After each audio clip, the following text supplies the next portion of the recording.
మన వరంగల్ జిల్లాలో సాక్షాత్తు ఆ తిరుపతి వెంకన్నే స్వయంభూగా వెలిసిన గుడుందని నీకు తెలుసా? హలో మామ, దిస్ ఈజ్ వంశీకృష్ణ బండారి.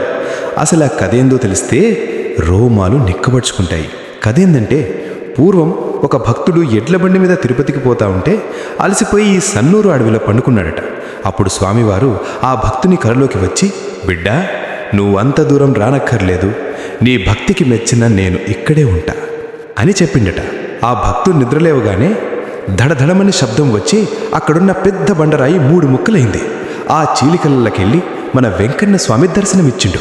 ఇప్పటికీ ఆ రాయిని మీరు అక్కడ చూడొచ్చు. ఆ తర్వాత ఆ భక్తుడు 41 రోజులు దీక్ష చేస్తే గుడిలో ఇప్పుడున్న విగ్రహం వెలిసిందట.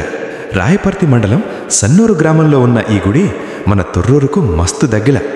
ఇంత పవర్ఫుల్ ప్లేస్ మన దగ్గర ఉన్నప్పుడు లేట్ ఎందుకు?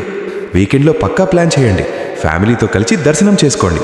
అట్లనే మీ దోస్తులందరికీ ఈ వీడియో షేర్ చేయండి.